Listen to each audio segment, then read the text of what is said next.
Hello everyone. So in this video I will discuss solution chapter that is important for CSIR net aspirants as well as for the 12 students.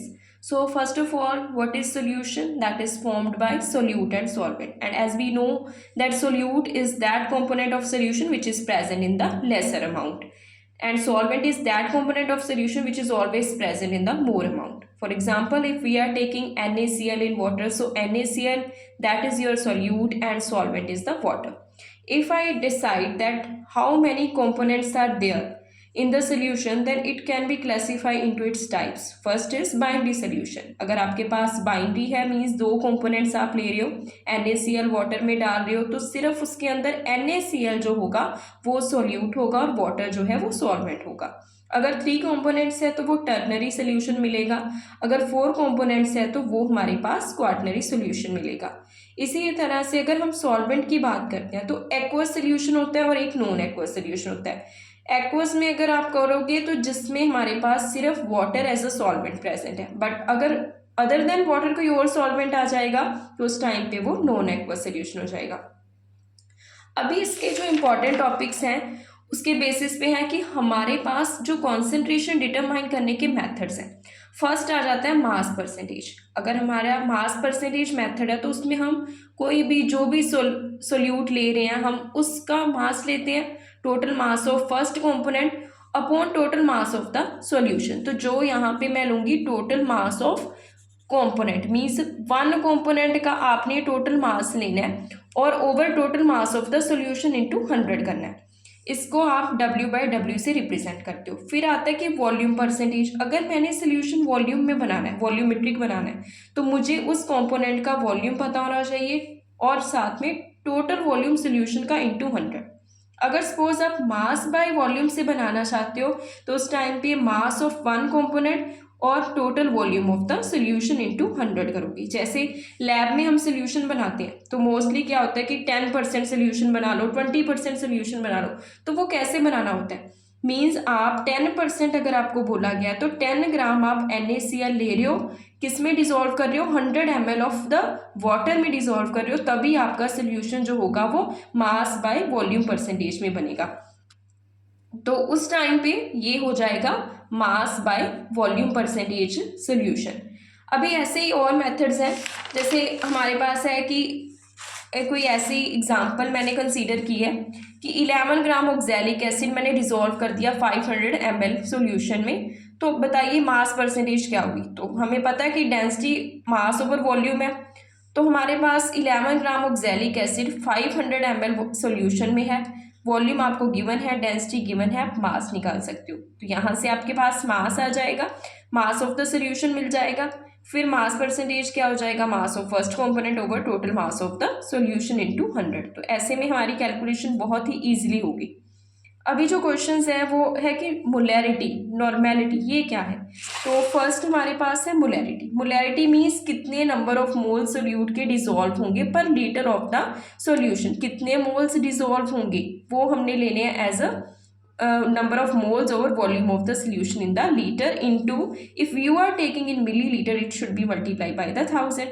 अभी यहाँ पे कैसे करोगे आप, number of moles कैसे निकालोगे. Number of moles होता है कि कितना गिवन वेट है सॉल्यूट का अपॉन कितना उसका मोलर मास है.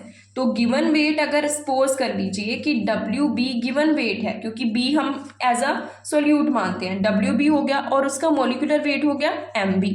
WB/MB और वॉल्यूम लेना है हमने सोल्यूशन का, इंटू हमने 1000 करना है क्योंकि हम ये किस में ले रहे हैं, हम एज अ इन मिलीलीटर्स ले रहे हैं. तो ये हो जाती है मोलैरिटी, ये होगी मोलैरिटी. इसकी यूनिट क्या हो जाएगी, मोल लीटर इनवर्स. तो यहाँ से क्लियर है कि मोलैरिटी क्या होती है, WB/MB into V into 1000.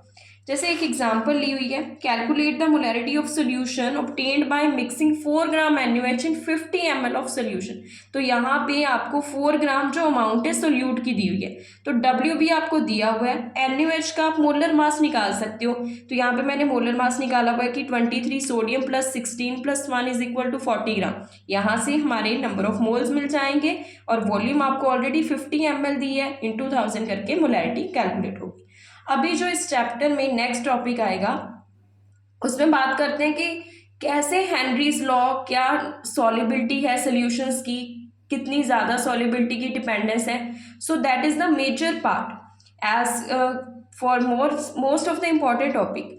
So let's discuss first molality. Molality is there. Molality में क्या है कि आपका जो मोलैलिटी है सोल्यूशन की, वो कितने नंबर ऑफ मोल्स आप सोल्यूट के ले रहे हो, उसको डिसॉल्व कर रहे हो. Mass of solvent in KG means वो आप 1 kg सॉल्वेंट में कितना डिसॉल्व कर रहे हो. जैसे एग्जांपल ली है, कैलकुलेट करो molality of a solution containing 20.7 gram of potassium carbonate means K2CO3 आपको दिया है, आपने 500 में डिसॉल्व किया. तो डेंसिटी आपको गिवन है, मास आप निकाल सकते हो, डेंसिटी इनटू वॉल्यूम. यहाँ से मेरे पास मास ऑफ सॉल्यूशन आ जाएगा. मास ऑफ सॉल्वेंट निकालना है तो mass of solution minus mass of solute कर देंगे. यहाँ से मास ऑफ सॉल्वेंट मिल गया आपको. तो अभी हमें मोलैलिटी चाहिए. मोलैलिटी में मुझे मोल्स चाहिए और साथ में मास ऑफ सॉल्वेंट चाहिए था. तो नंबर ऑफ मोल्स हमें पता है कि गिवन मास जो भी होगा ओवर उसका कितना मोलर मास है. तो आपको पता है गिवन मास आपको दिया हुआ है 20.7 ग्राम गिवन मास है. अब K2CO3 का अगर आपने मोलर वेट निकालना है, so you have this calculation. 39 potassium का हो गया into 2 + 12 + 16 into 3 it is equal to this much. यहाँ से मैंने इसका मोलर मास निकाल लिया. अभी जो मोलैलिटी है, मोलैलिटी के लिए मुझे नंबर ऑफ मोल्स चाहिए थे, वो मैंने सब्स्टिट्यूट करते आने हैं. और जो मास ऑफ सॉल्वेंट है वो ऑलरेडी हम कैलकुलेट कर चुके हैं. तो यहाँ से आपके पास मास ऑफ सॉल्वेंट भी हो गया. तो अभी कैलकुलेशन बहुत ईजी होगी कि मोलैलिटी हमारे पास इतनी आ जाएगी. This is the example for molality calculation. Now one question is there, why molality is considered better for expressing the concentration as compared to molarity. अब रीज़न क्या है?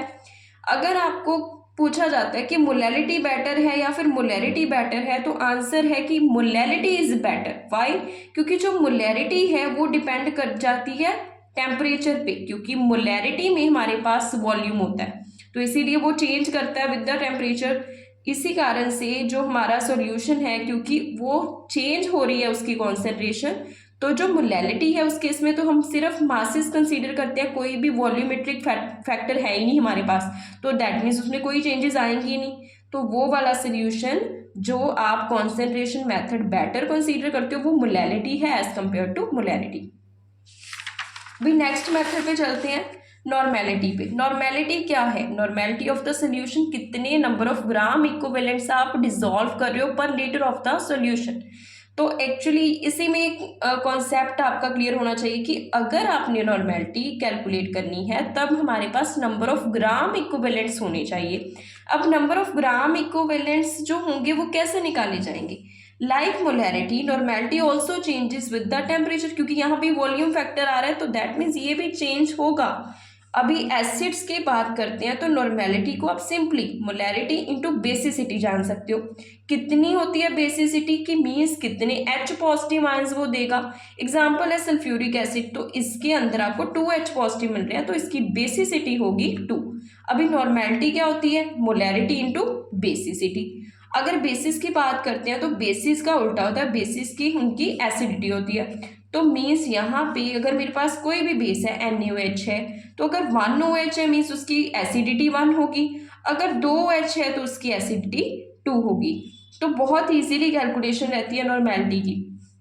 अगर हमारे पास जैसे ये है एक example, calculate normality of solution containing 31.5 gram of hydrated oxalic acid. Oxalic acid ये आपको दिया हुआ है फॉर्मूला, तो आपको वॉल्यूम भी गिवन है, तो मास आपको ऑक्सैलिक एसिड का गिवन था. हमें चाहिए नॉर्मेलिटी. नॉर्मेलिटी कैलकुलेशन के लिए मुझे चाहिए मोलैरिटी इनटू, क्योंकि ये एसिड है तो एसिड की क्या होती है? बेसिसिटी. तो हमारे पास यहाँ पे बेसिसिटी चाहिए, तो नंबर ऑफ मोल्स तो मुझे फिर भी निकालने पड़ेंगे. ग्राम इक्विवेलेंट्स का क्या फॉर्मूला है? ग्राम इक्विवेलेंट्स होता है कि कितना मोलर मास है सोल्यूट का, कितना उसका इक्विवेलेंट मास है. तो मोलर मास आपको पता है कैसे कैलकुलेट करना है, जस्ट सिंपली इनकी वैल्यू सब्स्टिट्यूट करनी है, मोलर मास आ जाएगा. कंप्लीटली हमने ले लिया क्योंकि वाटर ऑफ क्रिस्टलाइजेशन यहाँ पे एक्स्ट्रा दिए हैं, तो ये भी आप कंसीडर करोगे. तो ओवरऑल जो आ गया वेट 90 पहले आ गया था और साथ में वाटर को ऐड करके 126 ग्राम हो गया. अभी इक्विवेलेंट मास क्या होगा? जो मोलर मास है उसको आपने डिवाइड करना है बेसिसिटी के साथ, तो यहाँ से इक्विवेलेंट मास की वैल्यू आ गई. अभी क्या है, number of gram equivalents of the solute, volume of the solution in 2000, volume आपको पहले से गिवन है, ग्राम इक्विवेलेंट्स आप पहले ही कैलकुलेट कर चुके हो। अगर इन केस आपको कन्फ्यूजन होती है कि इतने स्टेप्स फॉलो करने पड़ेंगे, पहले हमें ग्राम इक्विवेलेंट्स के लिए मोलर मास, फिर इक्विवेलेंट मास, तो सभी का मिला के हमारे पास नॉर्मेलिटी का रिजल्ट आता है। तो इन शॉर्ट अगर हमें इसका फॉर्मूला लर्न करना है तो आपको मोलैरिटी का फॉर्मूला पता है, आपने नॉर्मेलिटी में वही अप्लाई कर देना है कि WB/MB इंटू वी। अभी ऊपर क्या करना होता है, 1000 से मल्टीप्लाई करना होता है और साथ में आप एक Z मान लीजिए। Z क्या फैक्टर है आपका, एसिडिटी या बेसिसिटी। अभी मैंने सेम वैल्यूज अगर पुट करनी है तो Z मेरे पास, क्योंकि ये एसिड है तो इसकी बेसिसिटी होगी, तो बेसिसिटी की वैल्यू अगर कंसीडर करोगे यहाँ पे, तो बेसिसिटी कितनी है, यहाँ पे कितने H मिलेंगे, CO नेगेटिव, ये 2 H ही लोगे, वाटर के H नहीं लोगे आप। तो यहाँ पे 2 H है तो मीन्स इसकी बेसिसिटी क्या हो जाएगी, 2। तो अगर आप कैलकुलेशन फिर से वैसे ही करोगे तो you will get the same answer. So यहाँ तक है नॉर्मेलिटी का कॉन्सेप्ट। अब आते हैं इस टॉपिक की जो मेन जिसकी डिस्कशन करनी है for the NET aspirants mainly, तो वो टॉपिक है हमारे पास solubility of gases in liquids. अगर सॉलिबिलिटी गैसेस की बात करते हैं लिक्विड्स में, तो जो CO2 को अगर आप वाटर में कंसीडर कर लो as a example, solubility of gases in liquid is the volume of a gas that can be dissolved in a given volume of liquid to form a saturated solution at that particular temperature। अब meaning क्या है इसका कि अगर आप cold drinks की बोतल देखते हो तो उसके अंदर CO2 फिल्ड होती है, तो जो गैस है वो लिक्विड के अंदर फिल है। तो अगर जो सॉलिबिलिटी गैस की है वो क्या है, that is the volume of gas that can be dissolve. कितनी वॉल्यूम आप डिजोल्व कर रहे हो गैस की ताकि आपको एक सैचुरेटेड सोल्यूशन मिल रहा है। अभी कौन से फैक्टर है जो डिपेंड करते हैं सॉलिबिलिटी पे। फर्स्ट आता है nature of gas and the solvent, कि आपकी जो गैसेस है वो उसका नेचर कैसा है। अगर हाइड्रोजन, ऑक्सीजन, नाइट्रोजन की बात करें तो इजीली लिक्विफाइएबल बिल्कुल नहीं होते हैं, तो ये बहुत ज़्यादा कम डिजोल्व होते हैं, वेरी लेस एक्सटेंट। बट जो गैसेस अमोनिया है, SO2 है, HCl है, CO2 है, बहुत इजीली ये लिक्विफाइबल होते हैं। हमें पता है कि CO2 as a fire extinguisher use करते हैं, तो इस केस में जो ये गैसेस हैं इनकी सॉलिबिलिटी ज़्यादा होती है। जो हमारी नॉर्मली गैसेस हैं hydrogen, nitrogen, oxygen in air, तो इनकी सॉलिबिलिटी कम होती है। अब है कि अगर आप टेम्परेचर इंक्रीज करते हो तो ये पता होना चाहिए कि जो सॉलिबिलिटी गैस की है वो हमेशा ही लिक्विड में कम होगी अगर आप टेम्परेचर इंक्रीज कर रहे हो, क्योंकि ये एक एक्सोथर्मिक रिएक्शन होती है और आप टेम्परेचर बढ़ा रहे हो तो रिएक्शन रिवर्स होगा, इसीलिए ये क्या होती है, सॉलिबिलिटी कम हो जाती है अगर आप टेम्परेचर इंक्रीज करते हो। अभी बात करते हैं अगर प्रेशर अप्लाई करेंगे, अगर प्रेशर अप्लाई करोगे तो सॉलिबिलिटी अपने आप ही इंक्रीज हो जाएगी। नेक्स्ट टॉपिक आता है हेनरीज लॉ। अब हेनरीज लॉ क्या है, हेनरीज लॉ क्या है कि जिसके अकॉर्डिंग कोई भी गैस आप ले रहे हो, कोई भी gas, mass of a gas dissolve per unit volume at a constant temperature is directly proportional to the pressure. कि अगर आप कोई भी गैस गिवन मास है गैस का वो डिजोल्व कर रहे हो तो वो डिपेंड करता है उसके प्रेशर पे डिपेंड करता है। अभी प्रेशर जो है वो डायरेक्टली प्रोपोर्शनल है तो प्रोपोर्शनैलिटी कांस्टेंट लगा देंगे, K is the proportionality constant and which depends upon the nature of gas, nature of solvent and temperature. In terms of mole fraction की बात करते हैं तो ये जो मोल फ्रैक्शन है गैस का वो भी डायरेक्टली प्रोपोर्शनल होता है प्रेशर के। जैसे मास डायरेक्टली प्रोपोर्शनल था प्रेशर के, वैसे ही मोल फ्रैक्शन भी प्रेशर के डायरेक्टली प्रोपोर्शनल है। तो यहाँ पे एक इक्विलिब्रियम एक कांस्टेंट लगा दिया, प्रोपोर्शनैलिटी कांस्टेंट K डैश। अभी ये जो K डैश है इसको क्या करेंगे, अगर प्रेशर की टर्म से मुझे पता करना है तो pressure is equal to 1/K dash of x, this x not it is chi which is known as mole fraction. P is equal to KH which is the Henry's constant into x आ जाएगा। अभी यहाँ पे जो KH है वो KH एक define किया है constant which is equal to 1/K dash. दोबारा से देखते हैं, हेनरी लॉ के अकॉर्डिंग कोई भी गैस, जितनी भी मास की गैस आप डिजोल्व करना चाहते हो लिक्विड के अंदर, तो वो मास of the gas dissolve per unit volume किसी कांस्टेंट टेम्परेचर पे प्रेशर पे डिपेंड करती है। जो प्रेशर गैस का इक्विलिब्रियम में उसका ऑब्टेन होता है दैट दैट प्रेशर। अगर मोल फ्रैक्शन की बात करें तो मोल फ्रैक्शन भी प्रेशर के ऊपर ही डिपेंड करता है। तो मेनली ये है कि जितनी भी मास की आप गैस डिसॉल्व करोगे वो उसके प्रेशर पे डिपेंड करेगी। यहाँ से ये जो फैक्टर है कि प्रेशर जो होगा वो के H Henrys constant into mole fraction पे डिपेंड कर रहा है। अब ये जो के एच है ये डिसाइड करता है हेनरीज कांस्टेंट की क्या कंडीशंस हैं इसकी। आइए देखते हैं इसकी conditions.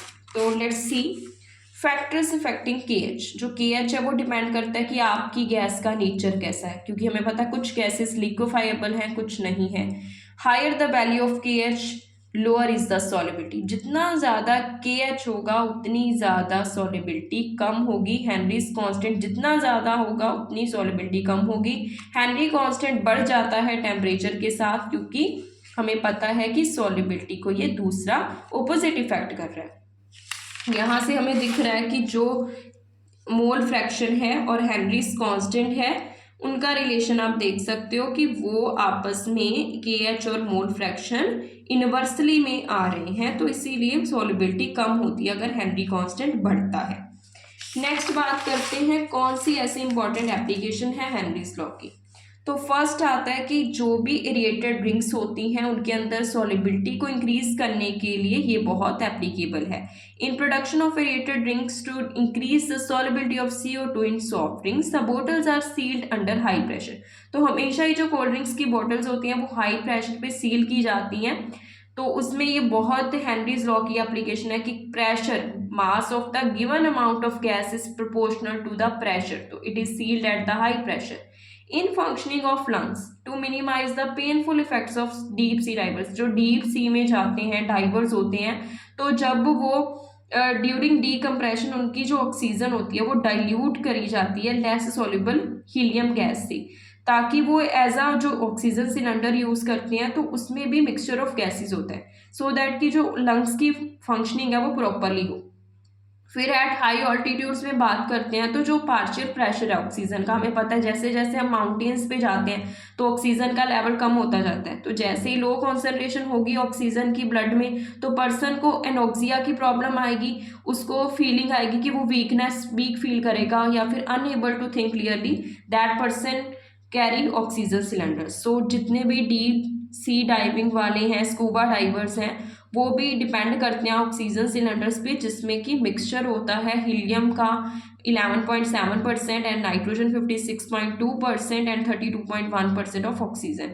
It is because they will avoid the problem of decompression sickness और बेंड्स। अगर ये ऑक्सीजन सिलेंडर नहीं कैरी करेंगे तो वो पर्सन जो प्रॉब्लम सफ़र करेगा। इसीलिए इस प्रॉब्लम को अवॉइड करने के लिए उनको जो बैंड की प्रॉब्लम है, इसीलिए ऑक्सीजन सिलेंडर में नाइट्रोजन और ऑक्सीजन जो होते हैं वो कैरी किए जाते हैं। Oxygen is use for the metabolic process and nitrogen is being insoluble will form bubbles in the blood.